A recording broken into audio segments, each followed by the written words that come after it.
Movements. ठीक है, चलो ये कौन बताएगा?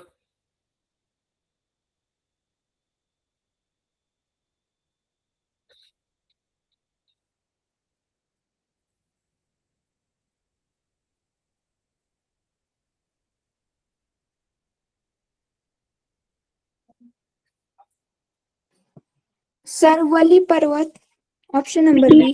वेरी गुड, वली पर्वत बनते हैं फोल्ड माउंटेन्स। बहुत बढ़िया, वेरी गुड। ये कठीण खंडकांवर ताण पडल्यामुळे त्यामध्ये तडे जातात, या प्रक्रियेला काय म्हणतात? क्या बोलते हैं इसको? ये तो हमने बहुत बार पढ़ा है। तान, तान यानी स्ट्रेस, है ना? क्या होता है स्ट्रेस की वजह से? वलीकरण, विभंग। वरीकरण स्ट्रेस की वजह से। Option number A. विभंग सर। विभंग, फॉल्टिंग, है ना? फॉल्ट होते हैं वहां पे। ठीक है। Okay sir. भारतातील मेघालय पठार हे कोणत्या प्रकारचे भूरूप आहे? मेघालय पठार क्या है? देखो हम लोगों ने किया ये एग्जाम्पल, बुक में भी दिया हुआ है आप लोगों को। गढ़ पर्वत। गढ़ पर्वत, गढ़ पर्वत। गुड। अगला।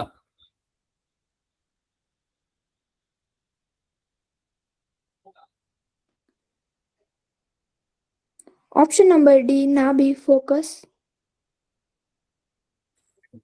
जहां से उत्सर्जित होते हैं उसको क्या बोलते हैं? फोकस। पक्का? डी। हाँ, फोकस। नाभि। Next question.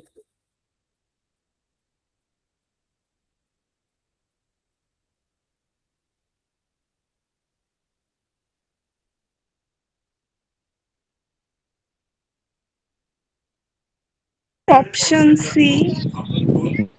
डी। पैकी कोणत्या भूकंपाचा लहरी केवल स्थायी व माध्यम, स्थायी यानी कि सिर्फ सॉलिड में से जाता है? कौन सा जाता है? सी। ऑप्शन नंबर ए।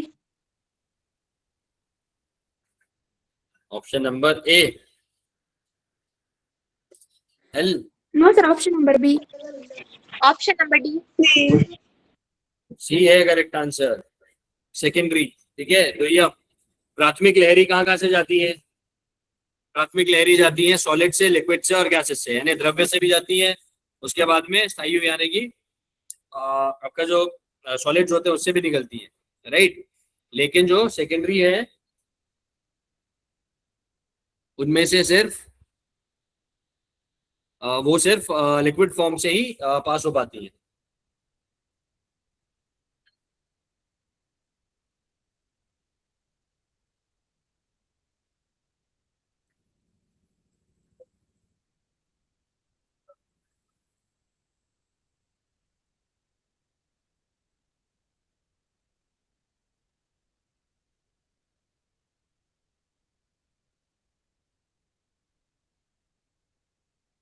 चलो नेक्स्ट।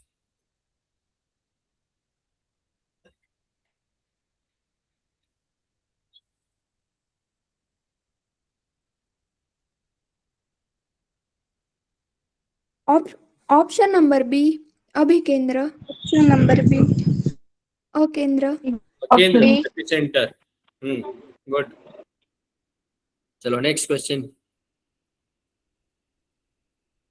क्या था उसका मैग्नीट्यूड रिक्टर स्केल पर?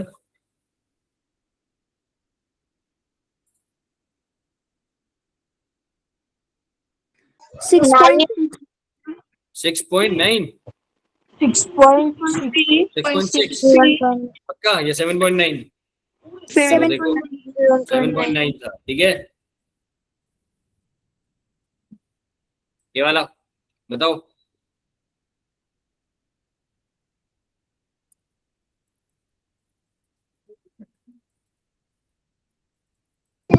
D number option. Option number 3। Option number D, देखिए ज्वालामुखी। Very good. चलो ये वाला बताओ।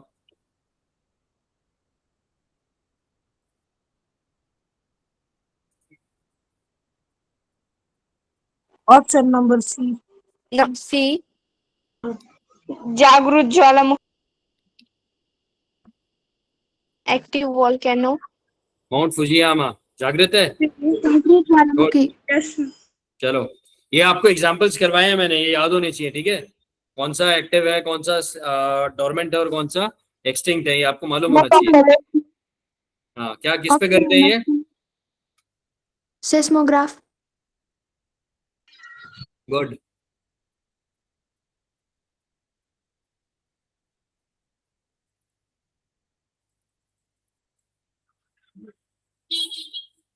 B, option number C. Option number C number B, गलत बता दिया, सी।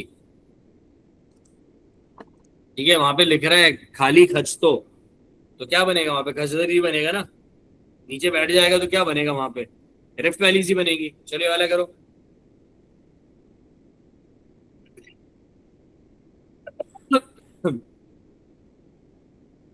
शकीर, कौन सा? B, option number B, option B, option शकिरण। नंबर शकिरण कौन सी किरण है? शकिरण तो एक्सरेज होती हैं। जब ऑप्शन किसी को नंबर फ्रैक्चर हो जाए उसको use करते हैं। कौन सी? Option number B. B. Good. L waves या सरफेस वेव्स। चलो।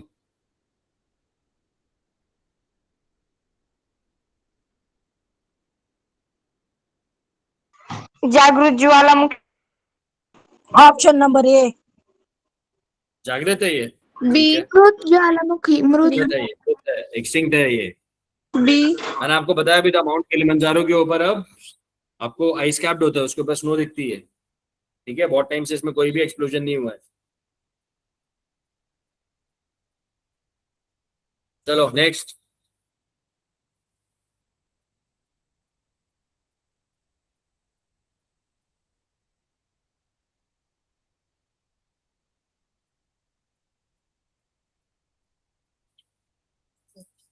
कौन बताएगा, जल्दी से बताओ।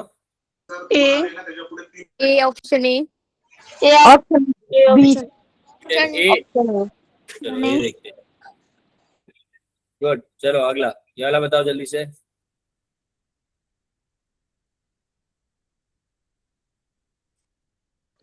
Option A, lava.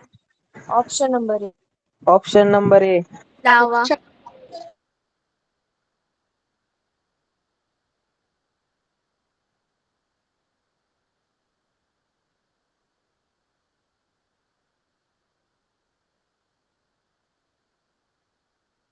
कौन सा correct option? Option A, good. चलो नेक्स्ट।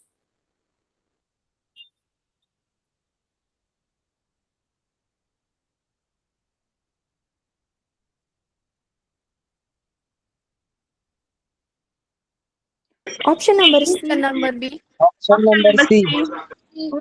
गुड, मतलब अच्छे से समझ आ गया आप लोगों को चैप्टर। गुड। चलो ये वाला।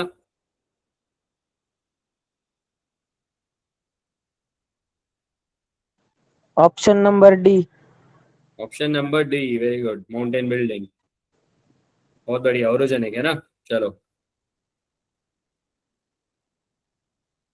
Last question. Option number C. Option number C. Option number C, option number C. चलो वेरी गुड। सिर्फ आप लोगों ने 4 गलत किए हैं। ठीक है, गुड। ऐसे ही बढ़ो, और मैं आप लोगों के साथ में वर्कशीट शेयर करूंगा, उसके क्वेश्चन आंसर्स आप लोग कर लेना। ठीक है। Okay sir. Okay sir, okay sir, okay sir. चलो अब शुरू करते हैं हम लोग चैप्टर नंबर 3, जो कि है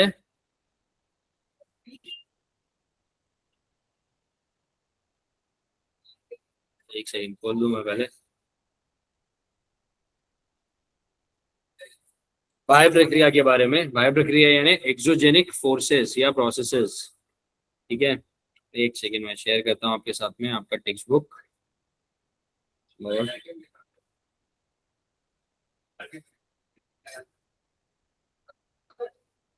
ठीक है, दिख रहा है सबको? Yes sir. ओके। सर,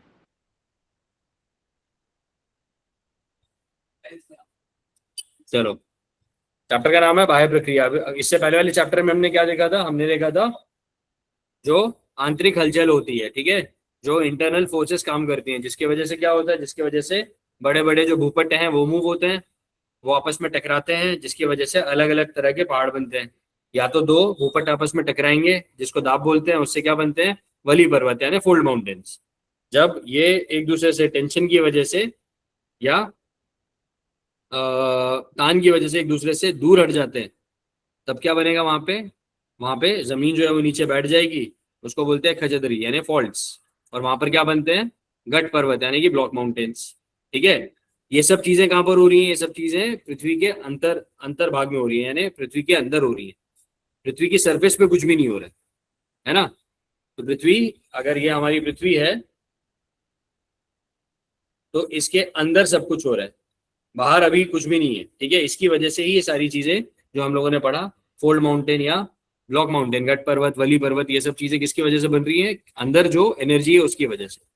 ठीक है, उसी तरीके से पृथ्वी के बाहर, यानी पृथ्वी की जो सरफेस है, पृथ्वी की जो भूपृष्ठ है, उसके ऊपर भी कुछ फोर्सेस काम करती हैं यहाँ पे। ठीक है, और ये फोर्सेस भी क्या करती हैं? ये फोर्सेस भी पृथ्वी की जो सरफेस है उसको चेंज करती रहती है। ठीक है, जैसे आज जहां पे आपको पहाड़ दिख रहा है, हो सकता है आज से 2-3 हजार साल के बाद में वहां पे पहाड़ ना हो। ठीक है, ये आज जहां पर आपको प्लेन दिख रहा है, वहां पे आज से 2-3 हजार साल के बाद में पहाड़ हो जाए। ठीक है, जैसे जैसे इंडिया के साथ में हुआ, जो हिमालयस हैं वो आज से कुछ लाख साल पहले ही बने, उससे पहले ये हिमालयस नहीं थे। ठीक है, वैसे ही जो हमारा वेस्टर्न घाट है, जो पश्चिमी घाट है, वो भी कुछ लाख साल पहले ही बना है, उससे पहले पश्चिमी घाट भी नहीं था। ठीक है, आपको मालूम है जहां पर आज हिमालयस है, वहां पर हिमालय पर्वत खड़े हुए हैं, वहां पर पहले समुद्र हुआ करता था। और जहां पर आज सहारा डेजर्ट है, जो अफ्रीका में है, जो दुनिया का सबसे बड़ा डेजर्ट है, मरुस्थल है, वहां पे भी पहले एक टाइम पे क्या होता था? वहां पे भी पहले एक टाइम पे समुद्र हुआ करता था। ठीक है, तो अचानक से ऐसा क्या हो गया कि वो समुद्र चला गया और यहाँ पर लैंड आ गया? ऐसा क्या हुआ कि समुद्र गायब हो गया और यहाँ पर बड़े बड़े पहाड़ बन गए? इसकी वजह से हुआ वो हुआ उन एंडोजेनिक फोर्सेस की वजह से, उन आंतरिक हलचलों की वजह से, जिनके बारे में हमने पहला चैप्टर में पढ़ा है। ठीक है, हम लोगों ने पहले चैप्टर में प्लेट्स के बारे में पढ़ा, भूपट्टों के बारे में पढ़ा, राइट। 7 मेजर भूपट्ट हैं, जिसकी वजह से हम लोगों को अलग अलग खंड देखने को मिलते हैं, अलग अलग कॉन्टिनेंट्स देखने को मिलते हैं। ठीक है, एक टाइम पे ये सारे के सारे खंड जो थे वो एक दूसरे के साथ में चिपके हुए थे, लेकिन आंतरिक मूवमेंट जो है, जो आंतरिक हलचल है, उसकी वजह से ये सारे के सारे खंड एक दूसरे से टूटकर अलग अलग हो गए। और आज हम लोग अलग अलग खंड देखते हैं, जैसे एशिया हो गया, यूरोप हो गया, अमेरिका हो गया, अफ्रीका हो गया। ये सब पहले एक हुआ करते थे, अब एक दूसरे से अलग है। किसकी वजह से अलग है? आंतरिक हलचलों की वजह से। आज इस चैप्टर में हम लोग पढ़ेंगे बाह्य प्रक्रिया, यानी कि जो भूपृष्ठ के ऊपर होती हैं, जिसकी वजह से जो लैंडफॉर्म्स है, जिसकी वजह से जो पृथ्वी की सतह है, उसके ऊपर बहुत सारे चेंजेस होते हैं। ठीक है, अब ये वाली फोटो अगर आप देखोगे तो इसमें आपको क्या दिख रहा है?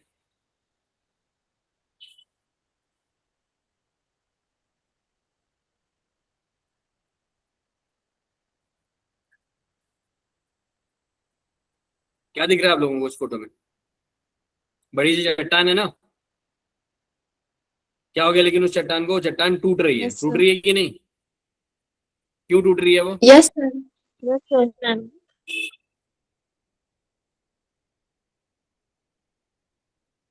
क्यों टूट रही है?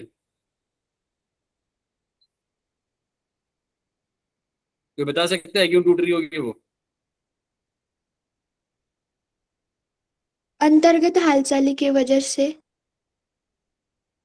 नहीं, अंतर्गत से तो पूरा का पूरा स्लैब टूट जाएगा, राइट। लेकिन वो सिर्फ भूकंप चट्टान क्यों वगैरह टूटेगी? से। भूकंप की वजह से? ठीक है, नहीं, भूकंप की वजह से नहीं, ये बारिश की वजह से होगी या फिर हवा की वजह से होगी। ठीक है, चलो मैं आपको दूसरा एक इमेज दिखाता हूँ, आपको समझ आएगा। ठीक है, देखो आप, ये देखो, ये दिख रहा है सबको? Yes, sir. Yes, sir. अब मुझे एक बात बताओ, एक टाइम पे ये तो पूरा का पूरा ऐसे बड़ा पत्थर रहा होगा, है ना? Yes, sir. लेकिन अब Yes, ऐसा sir. क्या होगा कि ये पेड़ जैसा बन गया? ये आंतरिक हलचलों की वजह से होगा क्या? पानी से। पानी से और हवा से। हवा से, ठीक है। क्या हुआ होगा, ये देखो यहाँ पर आप देख रहे हो, ये सब पूरा का पूरा यहाँ पर आपको चारों तरफ रेगिस्तान दिख रहा है, मरुस्थल दिख रहा है कि नहीं, मरुभूमि है ये, है कि नहीं, यस सर है ना। दिख रहा है। तो यस जब सर। यहाँ पे हवा चलती होगी तो इसके साथ बहुत सारा डस्ट, बहुत सारी सॉइल, बहुत सारी मिट्टी के कण जो है उड़ते होंगे, और जब वो यहाँ पर आके टकराते होंगे तो क्या करते हैं, वो यहाँ पर आके टकराते हैं तो इस चट्टान को तोड़ना शुरू करते हैं, ठीक है। जब वो इस चट्टान को तोड़ना शुरू करते हैं तो उस प्रोसेस को हम लोग क्या बोलते हैं, उसको बोलते हैं विदारण यानी वेदरिंग। विदारण यानी टूटना या फूटना, तोड़ फोड़, ठीक है। तो 1000, 2000, 3000 सालों में अगर कंटिन्यूअसली इसके ऊपर इस तरह से डस्ट पार्टिकल जाके टकराते रहेंगे दोनों तरफ, तो क्या होगा, ये टूटना शुरू हो जाएगा और उसका शेप इस तरीके से हो जाएगा, यानी कि यहाँ से ये पूरा पत्थर गायब हो चुका है, हुआ है कि नहीं। सर, हाँ, सर आपने टूटना, इसको क्या वर्ड बताया? विदारण, ठीक है, इंग्लिश में वेदरिंग, मराठी में विदारण, ठीक है। बुक में दिया है देखो, अभी बुक दिखाऊंगा मैं आपको, अंडरलाइन करवाता हूँ वर्ड, ठीक है। इसको बोलते हैं विदारण।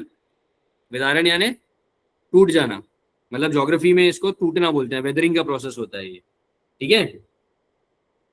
अब ये जो टूट फूट हो रही है ये किसकी वजह से हो रही है, ये हो रही है हवा की वजह से, ठीक है। अब यहीं पर ही क्यों टूट फूट है, ये वाला जो पार्ट है ये तो पूरा का पूरा वैसे ही रह गया, क्यों, क्योंकि यहाँ से जो मिट्टी उड़ती है वो बहुत भारी होती है, उसके जो कण होते हैं उनका वेट ज्यादा होता है, तो हवा में वो ज्यादा ऊंचे नहीं उड़ पाएंगे, इसी वजह से बस यहीं तक ही रहते हैं वो, और इसको तोड़ तोड़ के छोटा कर दिया।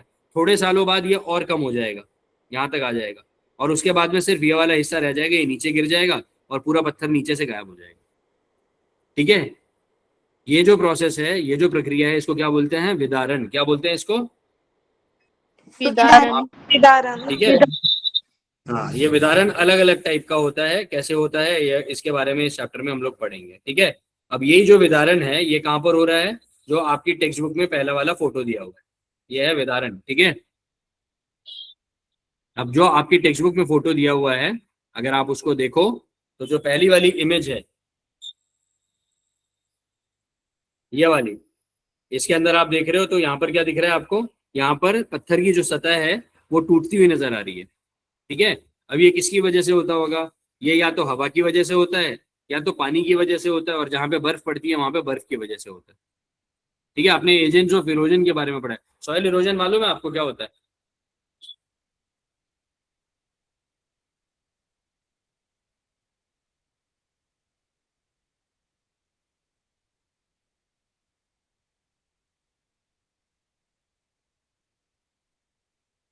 पता है किसी को मालूम है सॉइल इरोजन,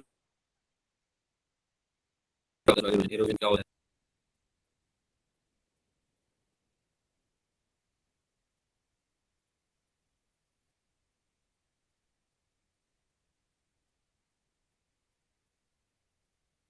जी जी, दूसरी जगह ट्रैवल करती है, ट्रांसपोर्ट करते हैं, हवा पानी वगैरह, क्षरण, झीज, धूप भी है, ये सब आपने पढ़ा होगा शायद, है ना। सुना है सर, तो यहाँ मतलब बड़े बोलते हैं जिसता है ऐसा। एट हाँ, तो क्लास में घीसता है, जैसे हम लोगों के घर की दीवार है ना, हमारे घर की जो दीवार है उसको हमारे 3-4 साल में पेंट करते कि नहीं करते।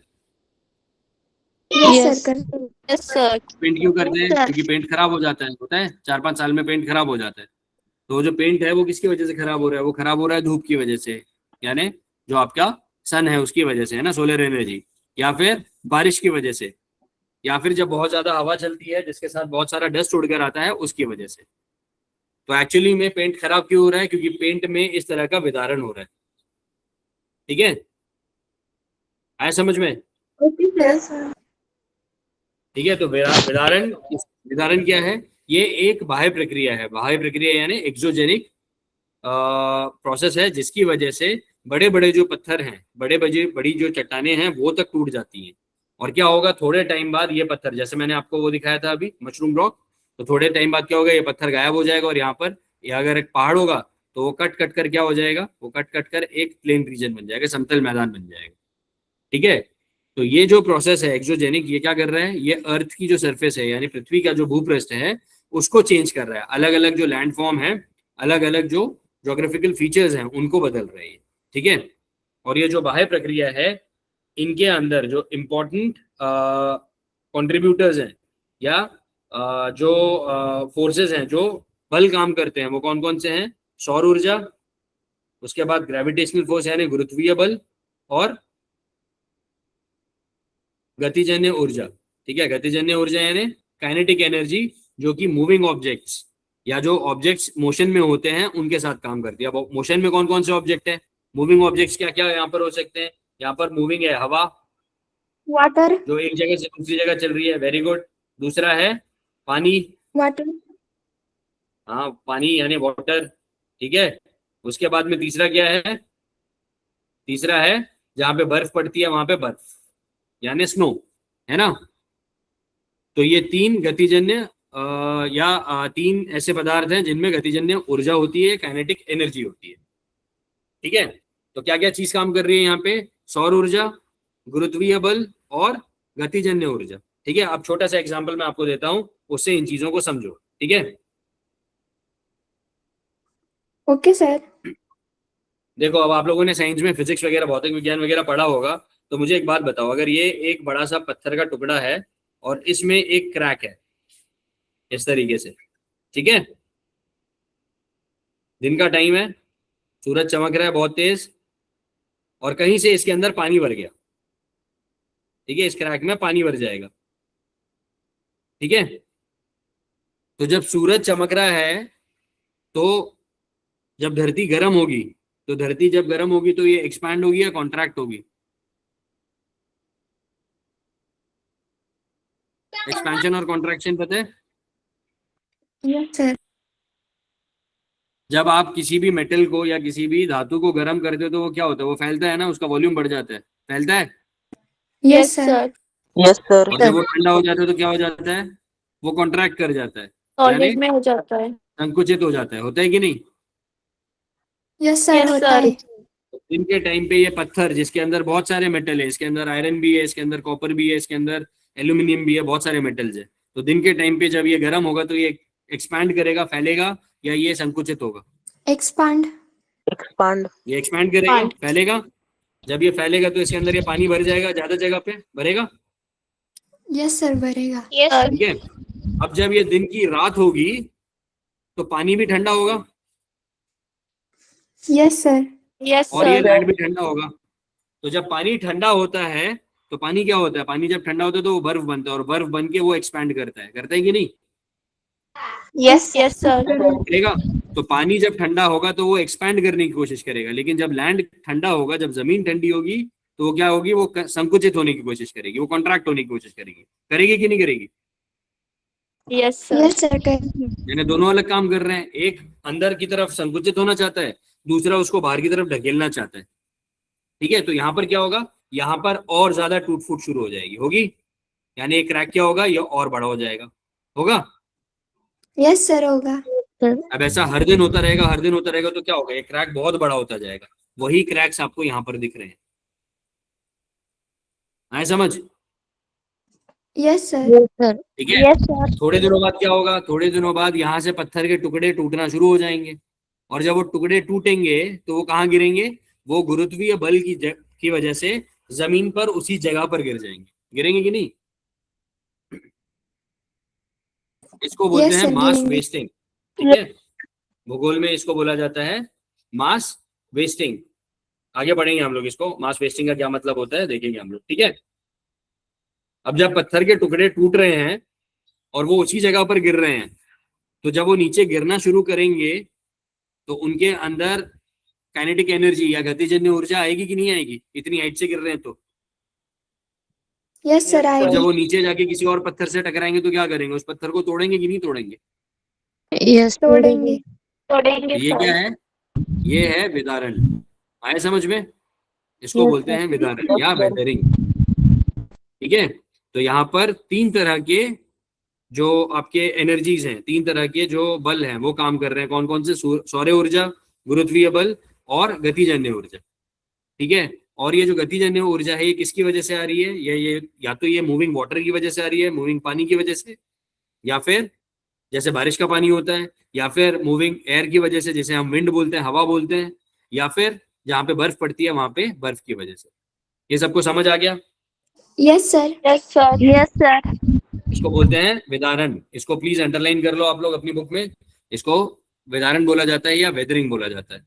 और इसके लिए वो जो 3 चीजें मैंने आपको अंडरलाइन करवाई है उसको अंडरलाइन कर लो। ये सौर ऊर्जा, गुरुत्वीय बल और गतिजन्य ऊर्जा। ठीक है।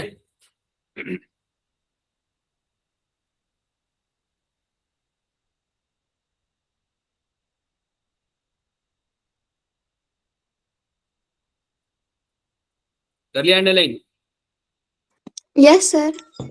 यस चलो अब आगे चलते हैं हम लोग, ठीक है। अब वेदरिंग तो हो गई, टूट फूट हो गई है, सारा सामान नीचे आके गिर गया है, जमीन पे पड़ा हुआ है, ठीक है। तो जब वो जमीन पे गिर जाता है और वहां पर हवा चलती है या वहां पर बारिश होती है, तो ये जो छोटे छोटे डस्ट के पार्टिकल्स है जो किसी पत्थर से टूट के नीचे गिरे हैं, जैसे यहाँ पर, यहाँ से गिरेंगे तो यहाँ पे नीचे जमा हो जाएंगे ना जमीन पे, ठीक है। तो जब हवा चलेगी या पानी आएगा, बारिश का पानी हो या नदी का पानी हो, तो ये क्या करेंगे, ये एक जगह से दूसरी जगह ट्रैवल करना शुरू करते हैं, ट्रांसपोर्ट करना शुरू करते हैं, करेंगे, यस ठीक है। सर। जब ये ट्रांसपोर्ट Yes. करना शुरू करते हैं तो उसको बोलते हैं वहन। क्या बोलते हैं उसको? वहन। इंग्लिश में बोलते हैं ट्रांसपोर्टेशन और मराठी में बोलते हैं वहन, ठीक है। विदारण और वहन मिलकर क्या करते हैं, ये दोनों मिलकर बनाते हैं खनन। खनन यानी जो मैंने अभी आपको पूछा था, एरोजन। क्या क्या बोलते हैं इसको? इरोजन। एरोजन, ठीक है। तो खनन क्या होता है? खनन विदारण प्लस वहन।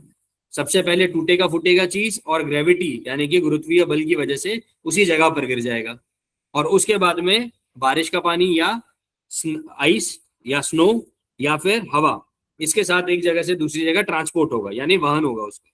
और जब वहन और विदारण एक साथ होता है तो उसको क्या बोला जाता है? उसको बोला जाता है खनन। आ गया समझ में? Yes sir. इसको Yes, लिख लो, या तो लिख लो या तो अंडरलाइन कर दो, ठीक है।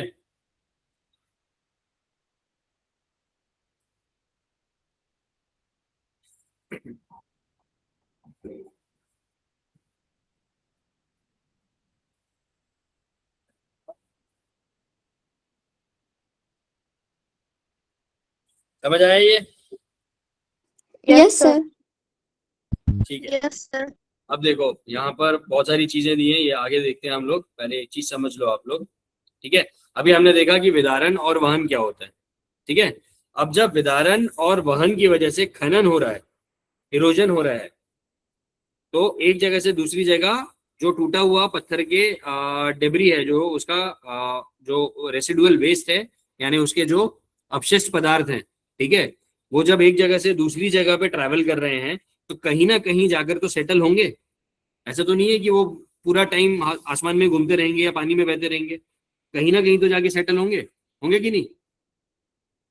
यस सर होंगे। कैसे सेटल होंगे? अब आपके घर के आसपास जब बारिश पड़ती है तो कीचड़ हो जाता होता है कि नहीं, चिकड़? यस सर होता है। कैसे होता है वो? जो मिट्टी है वो मिक्स हो जाती है पानी के अंदर, होती है, यस सर। और फिर वो बहने लगती है, ठीक है। जब पानी बहता है तो वो कैसे बहता है? स्लोप पे बहता है। लेकिन अगर आपके घर के सामने स्लोप नहीं है और एकदम फ्लैट प्लेन है, तो वहां पे पानी बह सकता है क्या? वहां पानी नहीं बहेगा, वहां पे क्या हो जाएगा, पानी जम जाएगा, उसकी स्पीड कम हो जाएगी, होगी कि नहीं? yes, sir. और अगर बारिश थोड़ी देर के लिए रुक जाए और वहां पे कीचड़ वाला पानी जमा रहे, तो थोड़ी देर बाद आप देखते हो कि ऊपर पानी एकदम साफ हो जाता है और पूरी मिट्टी नीचे सेटल हो जाती है, होती है, यस सर। होती है ना? Yes sir. तो यही हवा के साथ और पानी के साथ होता है। हवा और पानी एक दूरी तक ये जो अपशिष्ट पदार्थ है इसको लेकर जाते हैं। उसके बाद में क्या होता है? उसके बाद में या तो बीच में कोई बैरियर, बीच में कोई अवरोधक आ जाएगा, जैसे कोई पहाड़ आ गया, कोई पेड़ आ गया, ठीक है। जैसा हम लोगों ने मशरूम रॉक में देखा था, बड़ा सा पत्थर आ गया, तो क्या करेगी हवा? उससे जब टकराएगी तो हवा को तो ऊपर से निकलना है, लेकिन ये जो उसके साथ अपशिष्ट पदार्थ है इसका वेट इतना ज्यादा है जिसकी वजह से ये ऊपर से जा नहीं पाती, तो ये क्या करेगी? उस पदार्थ को वहीं छोड़ना शुरू कर देगी। पानी भी वही करता है। पानी जब आगे बढ़ नहीं पाता तो वो क्या करता है? अपने साथ जो अपशिष्ट पदार्थ लेकर जा रहा है उसको एक जगह पर छोड़ना शुरू कर देता है। जब वो उसको छोड़ता है तो उसको बोलते हैं डिपोजिशन, ठीक है। और पानी आगे निकल जाएगा और वहां पर वो मिट्टी को छोड़ के चला जाएगा। वैसे ही हवा करेगी, हवा आगे निकल जाएगा और मिट्टी को छोड़ के चली जाएगी, ठीक है। तो इस चीज को हम क्या बोलते हैं? इसको बोलते हैं डिपोजिशन। क्या बोलते हैं? डिपोजिशन। डिपोजिशन यानी जैसे बैंक में जाके आप पैसे डिपॉजिट करते हो, तो वैसे ही हम लोग ये जो हवा है या पानी है, ये मिट्टी को डिपॉजिट करता है। ठीक है, यस सर।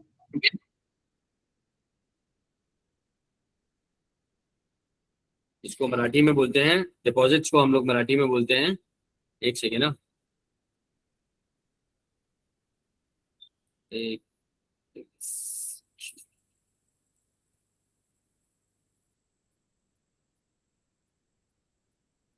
इसको बोलते हैं निक्षेपण। ठीक है, तो ये डिपोजिशन का काम भी किसके साथ होता है? खनन के साथ होता है। तो खनन दो काम कर रहा है। ठीक है, सबसे पहले तो वो एक जगह से दूसरी जगह पे सामान को, अपशिष्ट पदार्थ को लेके जा रहा है, और दूसरा क्या कर रहा है? निक्षेपण। निक्षेपण यानी डिपॉजिट करना, है ना? पढ़ा है निक्षेपण के बारे में? ये है निक्षेपण, इसको लिख लोगे, ये लिखना है आपको तो। ठीक है, ये दोनों के दोनों जो काम है एक साथ होते हैं, खनन और निक्षेपण। कहीं पे खनन होगा और कहीं जाके डिपोजिशन हो जाएगा। ठीक है, जैसे कि यहां पर हो रहा है। सर, अभी दिखाता हूँ आपको। हाँ जी, अपपर्णन मीन्स क्या होता है? क्या चीज? अपपर्णन। क्या बोल? अपपर्णन। अपपर्णन, ये कहाँ पे लिखा यस हुआ है? सर। अपपर्णन मराठी में, एक सेकंड मैं देख के बताता हूँ। रुक जाओ, सर, मुझे इसको आपने वो ट्रांसलेट इमेज करना। दिखाई थी ना, हाँ, कायिक बुक में नहीं विधारण, दिया हुआ है क्या? उसमें है। हाँ। क्या सर?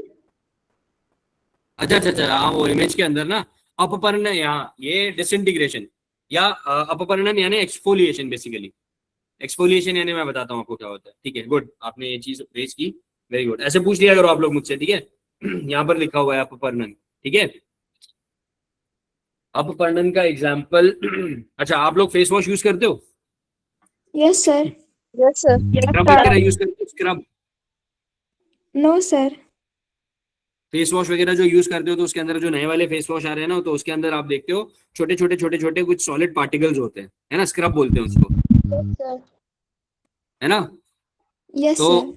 और जब अगर आप लोग लूफा वगैरह यूज करते हो, या फिर जब हम लोग स्नान वगैरह करते हैं, तो हम लोग कुछ सख्त सी चीज लेते हैं ताकि हम अपनी स्किन को अच्छे से एक्सफोलिएट कर सके, मतलब कि उसको घिस सके। तो उससे क्या होता है, जो हमारी डेड स्किन है ना, वो बाहर निकल जाती है। निकलती है कि नहीं निकलती है? यस सर, जब लूफा आप से फेस वॉश निकलती भी है। यूज करते हो, तो वो फेस वॉश क्या करता है? डेड स्किन को बाहर निकाल देता है। तो वो जो डेड स्किन जब आपकी लाइव स्किन या ऑर्गेनिक स्किन से बाहर निकल रही है, तो उसको बोला जाता है एक्सफोलिएशन यानी अपपर्णन। ठीक है, तो क्या मतलब इसका? एक सतह पर से जो खराब वाली सतह है या पुरानी सतह है, उसको निकाल देना, उसको अपपर्दन बोलते हैं। जैसे आपको मालूम है, सांप अपनी स्किन छोड़ देता है yes sir. Yes sir. Yes है सर। ना? वो अपपर्दन है, उसको एक्सफोलिएशन बोलते हैं। आया समझ में? तो जब उसकी नई स्किन आ जाएगी, तो वो पुरानी वाली स्किन को अपनी बॉडी से अलग कर देते हैं, उसको बोलते हैं एक्सफोलिएशन। आया समझ? Yes sir. वो है अपपर्दन। तो यहाँ पर क्या हो रहा है? यहाँ पर क्योंकि पानी भर रहा है क्रैक्स के अंदर, तो क्या करेगा? लेयर बाय लेयर उसको तोड़ना शुरू करेगा, और जो ऊपर की लेयर जब टूटना शुरू हो जाएंगी, तो वो क्या होगा? दैट इज एक्सफोलिएशन, उसको बोलते हैं अपपर्दन। आया समझ? Yes sir. ठीक है, चलो। यस। अभी मैं आपको दिखा रहा था डिपोजिशन यानी निक्षेपण, है ना? तो निक्षेपण का ये एग्जाम्पल देखो अभी आप।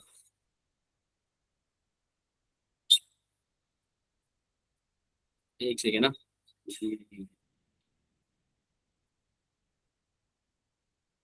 कितने लोगों ने मरुस्थल देखा है? देखो, ये मरुस्थल है, ठीक है? अब यहाँ क्या हो रहा है? यहाँ पर दोनों चीजें एक साथ हो रही हैं।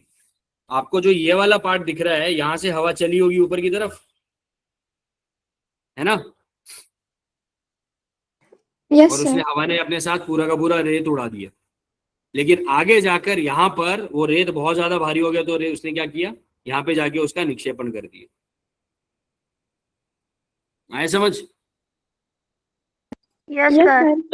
ठीक है, तो जहां पर खनन हो रहा है, उसके साथ ही थोड़ी दूरी पर निक्षेपण भी हो रहा है। क्यों? क्योंकि हवा उसको लेके आगे चली नहीं पा रही। ठीक है, तो ये है डिपोजिशन या निक्षेपण। आया समझ? Yes, sir. Yes, sir.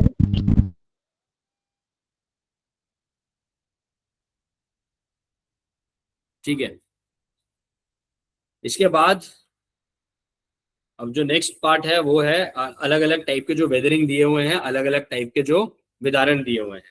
जैसे यहाँ पर जो विदारण दिया है वो अपपर्णन दिया है, यानी एक्सफोलिएशन। उसके नीचे जो विदारण के एग्जाम्पल दिया हुआ है ये वाला, इसको दिया है खंड विखंडन यानी डिसइंटीग्रेशन। ठीक है, ब्लॉक डिसइंटीग्रेशन। अब यहाँ पर अगर आप देखो ध्यान से तो क्या हो रहा है, एक बड़ा सा पहाड़ है, ये ऊंचा सा बड़ा सा एक पत्थर का ब्लॉक रहा होगा, राइट? बारिश Yes, पड़ी sir. होगी और यहाँ से पानी बहना शुरू कर दिया होगा, है ना, जो वाटरफॉल्स होते हैं। ठीक है, क्या बोलते हैं वाटरफॉल को मराठी में, क्या बोलते हैं? दबदबा, है ना, धबधबा। Yes, दबदबा, sir. है ना। तो यहाँ से बारिश के टाइम पे ऐसे धबधबे बनते होंगे कि नहीं? Yes sir. Yes, sir. जब यहाँ से पानी बहता होगा, क्योंकि वो क्या कर रहे हैं, क्योंकि उसके अंदर काइनेटिक एनर्जी है, गतिजन्य ऊर्जा है, तो वो क्या करेगा, यहाँ से पत्थर को तोड़ते हुए जाएगा कि नहीं जाएगा? Yes, sir. जाएगा. हर साल जब ये बारिश आएगी, हर साल ये पानी बहेगा और हर साल ये क्या करेगा, ये जो क्रैक्स हैं इनको और गहरा करता जाएगा, और एक टाइम ऐसा आएगा कि ये पूरा का पूरा ब्लॉक जो है यहाँ से टूटकर नीचे गिर जाएगा। ठीक है, तो इसको हम लोग क्या बोलते हैं, इसको बोलते हैं खंड विखंडन या ब्लॉक डिसइंटीग्रेशन। ठीक है, और इसके साथ में लिखा है कायिक। कायिक यानी मैकेनिकल, मैकेनिकल यानी जो कि पानी से या हवा की वजह से टूट फूट हो रही है, उसकी वजह से जो विखंडन हो रहा है उसको हम लोग क्या बोलते हैं, या विदारण हो रहा है उसको हम बोलते हैं कायिक विदारण। ठीक है, क्या क्या चीज काम आ रही है यहाँ पे, पानी और हवा। ठीक है, आया समझ में? Yes sir. Yes, sir. Sir. उसके बाद में जो तीसरी इमेज आपको दी हुई है इसको बोलते हैं छिन्न भिन्न विदारण। ठीक है, छिन्न भिन्न विदारण यानी इसका मतलब होता है शैटरिंग। शैटरिंग यानी टूट जाना।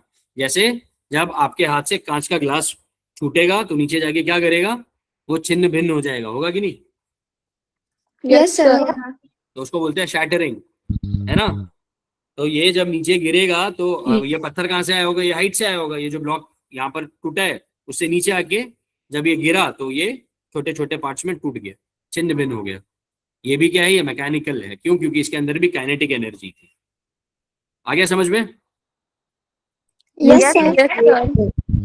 चलो ठीक है, गुड। अब इसके आगे हम नेक्स्ट क्लास में करेंगे। ठीक है, नेक्स्ट क्लास में देखेंगे आगे का पार्ट इसका। तो आज हम लोगों ने क्या किया, आज हम लोगों ने इंट्रोडक्शन किया बाह्य प्रक्रिया का। उसमें हम लोगों ने समझा कि सौर ऊर्जा, गुरुत्वीय बल और गतिजन्य ऊर्जा जो है उनकी क्या भूमिका होती है, और विदारण, खनन, वहन क्या होता है। ठीक है, और कायिक विदारण के अलग अलग फॉर्म्स हम लोगों ने देखे। ठीक है, Yes, sir. Yes, sir. Yes, ठीक है, sir. अगली क्लास में हम आगे बढ़ेंगे, इसके आगे करेंगे हम लोग काम। मैं आप लोगों के साथ में एक वर्कशीट शेयर करूंगा पहले चैप्टर की, प्लीज उसके क्वेश्चंस कर लेना आप लोग। Okay sir. ठीक है, Okay, sir. चलो ओके, चलो see you in next class, bye, good night. Thank you, sir. Bye. Thank you sir. Bye. Good night. Bye, sir.